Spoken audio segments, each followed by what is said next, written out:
Greetings, I'm Dr. Avis Williams, the proud superintendent of NOLA Public Schools, right here at Arthur Ashe Charter School, and this is Voices of Future Leaders! A-Y-C-E, hype is what we got to be, get hot, just do it, get hot, just rock with it.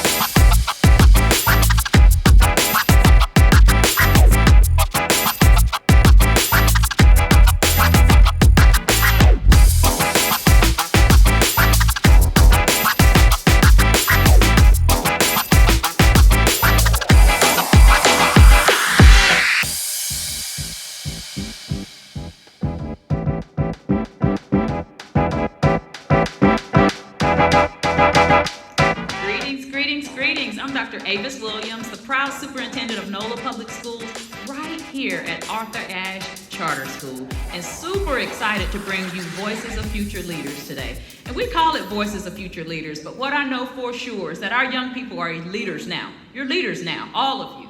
And this is a town hall, so you're in for a treat. We're going to have an amazing conversation, and then I'm really excited to be able to hear from our scholars who are in the audience right now.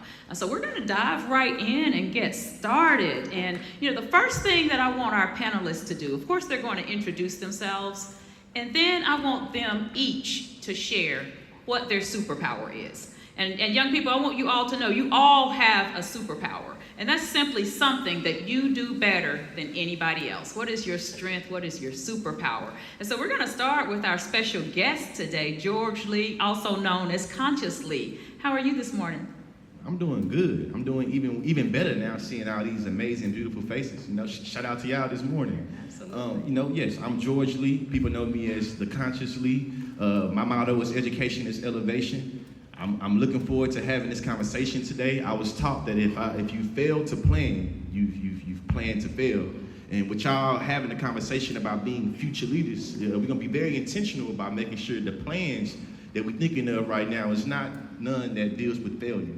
I am a content creator, social media person. I got 2.6 million followers on TikTok. I've been able to take this concept of education and build a platform across different, social medias and being able to really empower people. My special power is debating. I like to debate. So if any of you today feeling froggy, intellectually leap into a debate with me, and I guarantee you will lose. I will not go soft on you because you're in 8th grade. But I'm glad to be here though. I love it. Nothing like a great debate. I love it. Let's start down here with Ishmael. How are you? I'm doing all right. All right. Tell us your name and what is your superpower? My name is Ishmael Sala, and my superpower is strength because I push through with determination, and I make sure that everything is done. Ooh, I love it. Strength. That's important. Thank you, scholars. Life can be tough, so very glad you have strength. Absolutely. Riley, how are you? Name, grade, and what is your superpower? Oh, I'm good. My name is Riley Thompson. I am in 8th grade, and my superpower is that I'm outgoing and honest about how I feel. Oh, I love that. Yeah, being outgoing and honest, so you're transparent. You want people to know how you feel. That's a great superpower. What about you, Ethan? My name is Ethan. I'm in 8th grade, and my superpower is mostly thinking about certain things, thinking ahead of other people, debating against other people when they say. Did I hear debate? Yep. Ooh, all right. We have a challenger in the room. Is there a Let me challenge know. here? I don't Just know. say Maybe so. Maybe so. I love that, Ethan. Y'all, it's so important that you guys are critical thinkers and thinking about even what you're thinking about. So thank you for sharing that. Ethan, Jock, how are you? I'm doing good. My superpower, my name is Jock Davis, and I'm in the 8th grade, and I feel like my superpower is to influence on people because I really think I can empower people, the things that I say, not in a bad way, but in a positive way, just to bring people in a better path. I love it. That's called leadership, y'all. Yes, I love that. Being an influencer, a positive role model. Love it, love it, love it. Hey, Mariah, how are you? Good. My name is Mariah, and like Riley said, my superpower is outgoing. All right, outgoing. So we've got an amazing panel here. We give them all a round of applause. Yeah. And superpower is, because you all have one. Everyone has something special that makes them specifically unique. And so as scholars, and I mentioned before, it's called Voices of Future Leaders, but you guys are leaders now. And so one of the things I wanted to ask you all about is, what lessons have you learned during the course of your schooling? You guys are in 8th grade now, so you've been in school for a number of years. What are the lessons that you have learned, and what would you tell younger scholars that might help them be successful? Lessons you've learned, and what would you tell other scholars? And let's start with you, Mariah. Huh? And let's start with you, Mariah. What lessons have you learned over the years, and what advice would you give to maybe your younger self or maybe a younger scholar? Some lessons that I learned is to be honest and stay to yourself. And some advice that will, is this on? Yes, we hear you loud and clear, darling. Oh, these headphones. Some lessons that I would give to the next group of scholars is to stay in your books and leave all negativity alone. Stop being a follower for others. Have your own mind and finish school. Ooh, those are some great tips. Absolutely. I love that. Stay in school for sure. Let's go down here to Ishmael. What say you? All right, so I've learned over the years that you have to be mindful and confident in yourself, because high schools and colleges will look at you as a joke if you're not serious. And my call to action to all you kids over there is to do a self-awareness check, because most kids is not confident with themselves and not confident in their work and themselves. Ooh, I love that. You know, yes. I love that Ishmael is talking about college, y'all. Because yes, you're in 8th grade, you're not even in high school yet, but it is not too early to think about what you're going to do once you graduate. So thank you so much for lifting that up. Let's have one more. Ethan, what do you think? What advice would you give based on the lessons that you've learned, and what have those lessons been? Okay, so those lessons have mostly been like focusing on school, focusing on the work instead of worrying about all the social media drama and all those things. So just take a break, focus on the work, and then get through school. And then once you're done, then you can focus on your social life and things like that. I love it. So priorities, right? Yeah, priorities are important. Now, our scholars, they had a list of questions that they've kind of pondered over, but I also told you I might go left a little bit. And you mentioned social media, and one of the things that I know for sure when I talk to young people is that social media is a challenge at times. Sometimes it's good, sometimes it's not so good. And so, Raleigh, I'm wondering, what role do you see social media playing in the lives of young people now in a positive way? Because oftentimes when I think about social media from a young person's standpoint, sometimes it's negative. But what are some positive things that you've seen or that you believe we can do with social media? Some positive things that I have seen on social media is that others congratulating for doing something good and hyping each other up and uplifting each other. I love that, yeah. And you're right, it can be used to celebrate. I love when people, whether it's your birthday, a new opportunity, and consciously you are on social media. So what advice would you have for young people as it relates to using social media, being responsible with it and making sure they're taking care of themselves as they do so? Definitely want to maintain a healthy balance for how you see yourself and how people on social media see you, and always recognize those two things are very, very different. How you view yourself, how people that know you in real life, and how you come out virtually. Always being able to keep the distinction between those two things. But more importantly, as looking at y'all, it's important for me to acknowledge to y'all that right now you can change your life right now on social media. Right now, there are ways for you to be able to use your voice, empower people, talk to the world about what's happening in New Orleans, talk to people about what you learned in the classroom here at Arthur Ashe, and you can build a following. You can have it where you get different partnerships, different sponsorships, different times to be able to go to different schools. Right now, as an 8th grader, you can build a platform and a brand that will allow for you to not only kind of influence how your mama and them pay them bills, but also be able to influence the type of opportunities you can get right now. So you ain't gotta wait. I know a lot of y'all are NBA YoungBoy fans, and the thing that I like about NBA YoungBoy is that he didn't wait until he was 20, 25 to start doing something. He started doing something right now, and social media is that vehicle for y'all. Yeah, I love that. I love that. You know, so you can take the good and the bad, but lean into the positive things that social media can provide, including finances, right? I love that. I love that. So let's pivot just a little bit. And Jock, I'm coming to you next.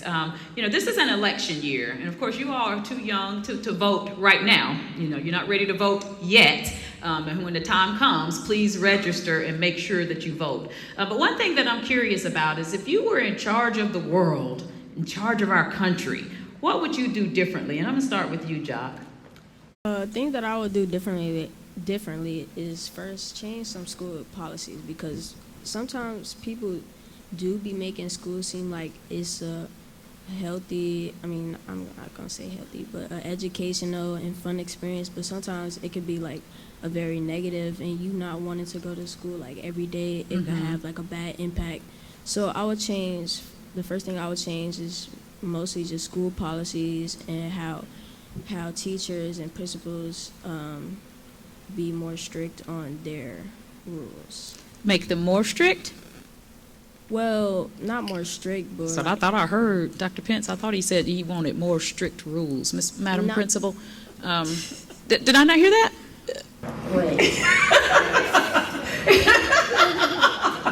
Classmates ain't feeling that. I'm messing with you a little bit, Jock, but I do want you to clarify. What would you like to see different in your school?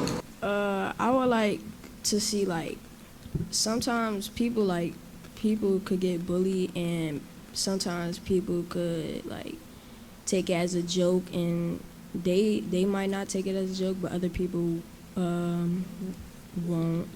So really just like I want more people to take things more serious and like to focus on themselves and not like do things to hurt other people, even if it is just for a joke. Oh, I love that. You know, you're kind of leaning into your call to action there too, I think, because it sounds like you're giving advice to your peers in terms of how you all treat each other. And it matters, y'all. You know, sometimes what we think might be something funny or a joke, it matters, and we do need to think about how we treat people. And Mariah, I'm coming back to you. I see you getting comfortable down there. You thought I forgot about you? How are you? You did? So Mariah, if you were in charge, what would you do differently? I would change the laws around, give parents more food stamps, and change the school policies around a little bit, like giving the school more funds. Give schools more money. Yes. Yes. In education, we have this thing called an unfunded mandate, you know, where oftentimes we're required to do stuff and not have the funding to be able to do it well. So yes, I really appreciate you lifting that up. And then providing more for families, you said. What do you think about that, Consciously?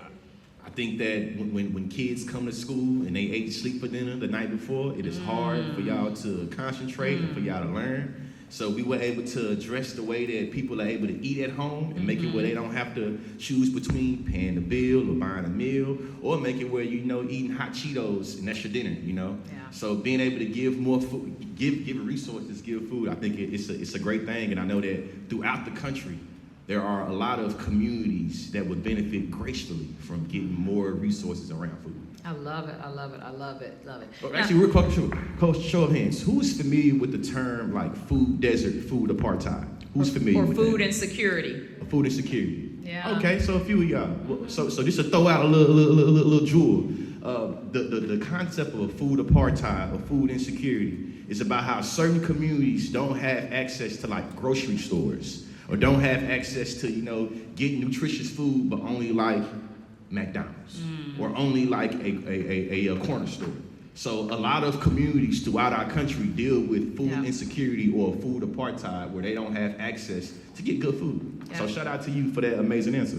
Yeah, and I just want you all to know that I had an amazing breakfast here at Arthur Ashe Charter School this morning. It was fantastic. Can we give your lunch staff a big round of applause? Because they did a great job. And, you know, and while we're clapping and appreciating people, one of the things that I always say is never miss an opportunity to thank a teacher. Because our teachers work so hard for each and every one of us. So I would love for scholars, and I want everybody to think about this and to answer this question. What is one thing that you would like to say to thank one of your teachers? It can be from this year or from a previous year. And yeah, we'll start with you, Ethan. just them for. Speak up a little bit. So one thing that I would like to thank my teachers for is being here to teach me all these things that I didn't know, but now I know. Now you know. You didn't know. Now you know. I love it. I love it. What about you, Riley? One thing I would like to thank my teachers for is for giving me education and life lessons that I'm going to need later in life. Yeah, life lessons. Because it's not just about the academic stuff, right? You're learning a lot about life. Ishmael, what about you? One thing I would thank my teachers for is giving a very active class and giving me advice so I can use for later life. I love that. You know, what I love about yes, clap it up, snap it up. What I love about these answers is that it's so clear that the work of teachers, it goes way beyond the lesson plans and the subject matter, because you're learning so much more from your teachers. Let's go down there to Mariah. What would you say to your teachers? Who do you want to thank, or what would you like to thank your teachers for? I want to thank Ms. Owens for giving me not only my ELA lessons, but out of school and life lessons I'm going to need when I'm, out of school. Love it. Life lessons. I also want to thank Miss Owens for everything, because she's taught me so many things, even in the past grade, 6th grade. She taught me something that I already knew in 7th grade. So basically, it was just a setup for me to be more successful. Ooh, a setup for success. Oh my goodness, I love that. And Constance, when we were talking earlier, you started off as a teacher, right? And so when you think about the role of teachers, what would you say to our teachers to encourage them, to thank them, to lift them up? What I would say to teachers, so it's everybody, I flew in last night from Houston, so I came here just to talk to y'all. When I was a teacher, I learned that each second that I spend with my students, though I might not be thinking about it, that my students are thinking about it, and I never got to choose what echoed in my students' heads. I understood that there were things that I would say in the classroom that I was just saying just to be like, all right, let's do this thing, but then there were a few of my students that really resonated with them or echoed in their head in a way. Yep. So I would be, to my advice to teachers, is to be very mindful and intentional with what you say to your students and how you say it to them, because you don't get to choose what's echoing in their head when they're going home or going to the next class. Yep. So be very it mindful. matters. It definitely matters. And thank you, teachers. Thank you for all that you do for our scholars. Let's give it up for our teachers, y'all. All right, as we wrap up this portion of our town hall, one of the things that I really want our young people to think about is the influence that they have. And so when you think about your influence, what is your call to action to other young people? And this is whether you're talking about improving your school, your community, or the world. We're going to start down here with Ishmael and just go all the way down the row. What is your call to action? My call to action to students is to stop trying to be a follower and focus on yourself, because when you're following the wrong group, it can get you in trouble, or even worse, end up in some sort of prison or something. So I'm telling you, stop following bad people, because they're gonna put you down. And yeah, stop following them. Stop following bad people. I love that. Be a leader, right? I love it. Riley, what's your call to action? My call to action for my fellow students and my community is to be mindful of the company you keep around, because they can lead you down the wrong path, like Ishmael said. Mm-hmm. Yeah, you guys have heard the saying, birds of a feather flock together, right? So make sure you're surrounding yourself with positive people. I love that. Yes. Ethan. My call to action in school would be to focus on academics as a whole, but if you want to focus on your social relationships, and you have to balance it. Mm-hmm. But you can't be scared of one or the other, because at the end of the day, you still gotta go home, still gotta do your homework, you gotta focus on all those things that make up your life in school and outside of school. School and outside of school. I love that. So it's about balance too, right? Love it. Let's pivot down here to Mariah. What's your call to action? Mariah. My call of action is to focus on yourself before you focus on anybody else or anything else. Oh, I don't know if y'all know how powerful that is, what Mariah just said. put your own mask on first if you've ever flown, when they give you that warning, right? Because you cannot give what you don't have. You got to take care of yourself, people. You've got to take care of yourself. Thank you for that, Mariah. Like the old folks say in Texas, I say it around here too, but if you can't take care of yourself, you can't help nobody else. There you go. That's what they There mean. you go. They say look out for yourself. There you go. Jock, what's your call to action? My call to action, like, you can do this at school or at home. Like, I would, like, if you want to do something, do it. Don't be too lazy or too tired to do something, because I know me sleeping in the bed too long, then I end up missing some assignment that I had to do. So really just be on your stuff, and just, like, if you want to do something, do it, and that will really, like, better yourself in life or in school. I love that. Be intentional, right? If you want to do something, do it. Plan it out and do it. Just think, what is your call to action for our young people? My call to action to y'all is to be intentional with your feelings and your emotions. There are a lot of adults that I'm sure y'all have come across on social media or in real life that are not good at expressing their feelings and their emotions or acknowledging their feelings and their emotions. What I would say to y'all is, the word I'm talking about now is emotional intelligence. Being able to be very aware of your feelings and emotions when you're feeling sick, when you're feeling angry, when you're feeling mad, when you're disappointed, when you're happy, when you're encouraged. Really sitting with those feelings and those emotions and thinking about how those feelings and emotions dictate your actions.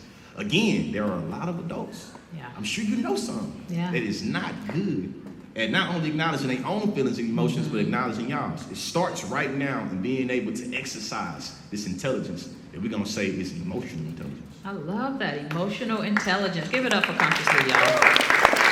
Love it, love it, love it, love it. So we're at the point in our town hall now where we want to hear from our young people. And we're going to ask you if you've got a question or a comment to raise your hand. And if we don't see any hands, I'm going to pivot to Conscious Lee, and he's going to ask y'all some questions, and we're going to pick you because we're teachers. We're still teachers, so we will call on you. Voluntold you. You don't Exactly. want to volunteer. Voluntold. And we really want to hear from you. So anyone have a question or a comment? We would love to hear from you. Here we like go, right jokes here. too? Oh, we got several. Okay. All right, all right. Can you stand? Please tell us your name, your grade, and then what's your question? My name is Kane Smith. I'm in 7th grade, and I got a question for Conscious Lee. You said you like to debate, and I like to debate too, especially about certain items and like food items. Which one you think better, pancakes or waffles? Waffles. Waffles is better. Let's go. Is better Why? What's your warrant? because pancakes are more moist, and they and with the syrup, it can sink in the syrup. And I love it. Like, you just do anything with it, to be honest, and it's just better. And the winner is...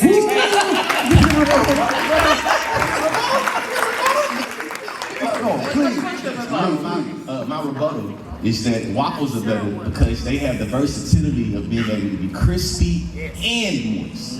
So you can choose the texture that you want with the waffle, and a crispy pancake don't sound like a good pancake to me. You know what I'm saying? So that's what I would say. Thank you so much for that. Great. Hey.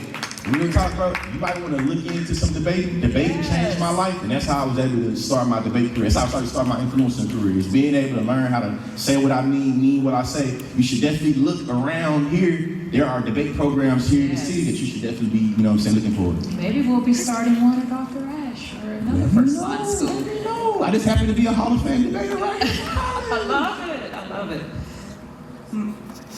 Your name and grade? My name is Denaya Sanders, and I am in 7th grade. My question is, what measures are being taken to ensure that inner city schools are safe environments for students and staff?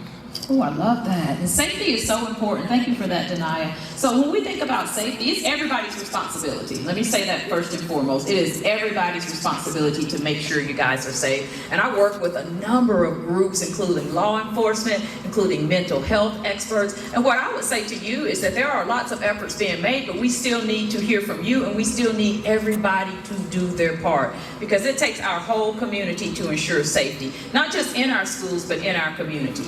And what I say is schools are a microcosm of our community. And y'all look up microcosm if you're not familiar with that word. Schools are a microcosm of the community. And what that means is what's happening in the community is going to resonate in our schools. So we have to start with our communities first and making sure that everybody's doing their part to stay safe. If you see something, say something. Find a trusted adult to report things, and then just do your part. Do your part to make sure that you are a beacon of hope and light at your school in terms of school safety. Thank you for that question. I'm gonna get to all of the questions. Just keep you up.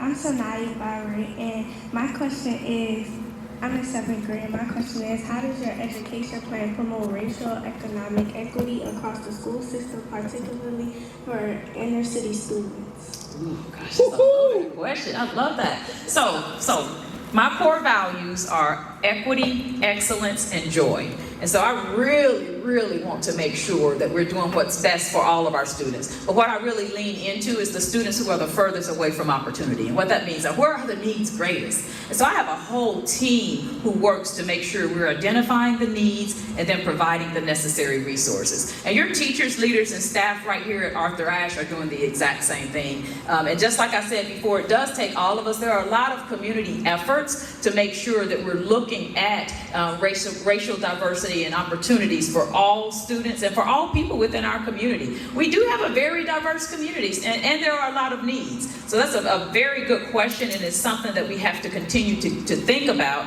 and continue to get better. So I really appreciate that question. Amazing question.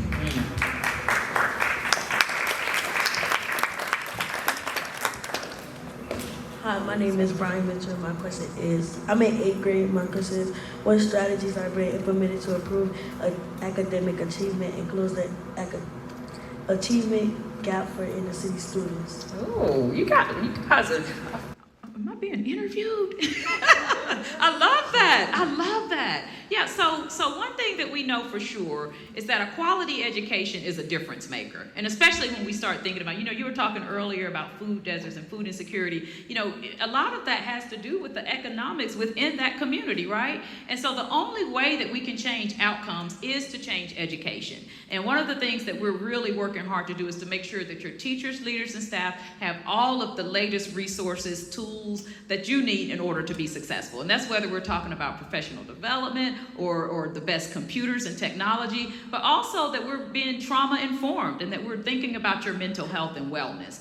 Because if you're not well up here and in here, it's going to make a big difference in terms of what you can learn. So it's all about educating the whole child. And what that means is, and you heard your peers talk a lot about the influence that their teachers have. You notice very few of them talk specifically about a lesson that they learned from math or science. They talked about those relationships.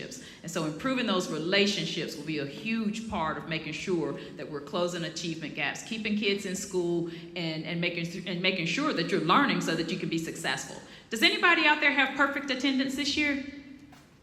Woo! Give yourself a round of applause. Yes, because that's part of your part. When we think about improving education, we all have to do our part, and your part is making sure that you're coming to school. Attend today, achieve tomorrow. All right, we have time for 2 more questions. I'm gonna take one here and then come back on that side and get one. Do you guys have any questions for our scholars? Anybody have questions for our scholars? Because I would love to hear from them. My name is Michael Roche, and I'm in 8th grade. And my question is, what social support systems are in place to help students who may be experiencing trauma or economic hardship, such as myself? I love it. I love it. So we have a program called Thrive Kids. Right now it's in 20 of our schools, and we're going to add more schools. And it's a mental health program. It's about wraparound services. We provide small group as well as individual counseling for students. And schools also have social workers and access to mental health resources. A lot of doctors' offices now have where you can get the therapy online. You don't have to necessarily go to the office. You can get the resources that you need and the supports you need, even from home or even from in your classroom. And so we will continue to make sure that we're adding more mental health opportunities and trauma-informed opportunities for our teachers, leaders, staff, our counselors, our social workers, and so forth. And one of the things that I'm really proud of within this community is that we've started to normalize talking about mental health. But when some of you guys walked in while we were doing a mental minute, and that was just our way of centering ourselves. And one thing that I think we all need to do more of is just make sure that we normalize taking care of ourselves and taking care and talking about our mental health, and just knowing it's okay not to be okay. It's okay to say that I need some help and that I'm dealing with some anxiety, depression, or any other challenges that are going to impede your success. And consciously, you know, as an influencer, and I know you're super, super busy. You talked about your traveling and everything. What are some ways that you take care of your mental health? I take care of my mental health by always giving myself a little time to debrief, to think about what's going on, to process. Yeah. I also be very intentional about how much I'm working and how much I'm resting. If I start working too much, I become burnt out and tired and exhausted, and it starts to impact everything. It does. So I have to be very intentional about when I rest and when I take my breaks. And recognizing, like the old folks taught me, like if I can't take care of myself, I can't really take care of nobody else. And as an educator, as an advocate, it's hard for me to extend myself towards other things if I'm not taking care of myself. So. Yeah. And I'm glad that our schools are having those resources and support so that mental health and trauma can be addressed. And it's important, and we've got to do as much as we can to support that within all of our schools and within our young people. So we have time for one more question. One more question. Yay.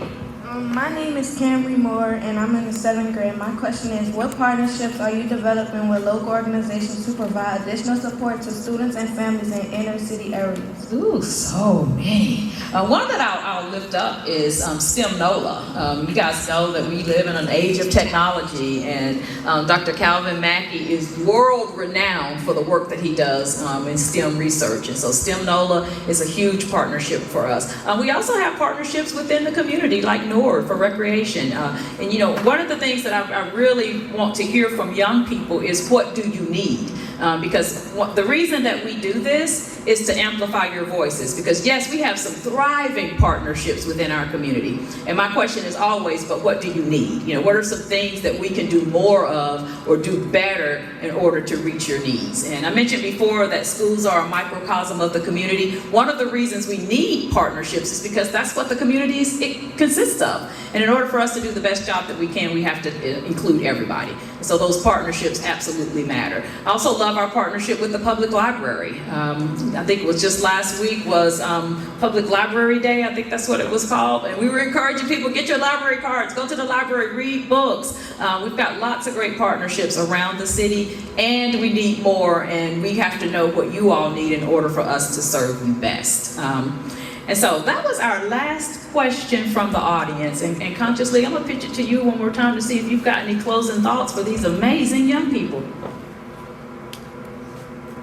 I ain't gonna bore y'all too much. I really just hope that there was some type of jewel that was dropped during this town hall that allowed for y'all to really think about, you know, how you take care of yourself, how you impacted by bullying. If you see people being bullied, do you stop it? Do you encourage it? Do you laugh? Do you look at them crazy?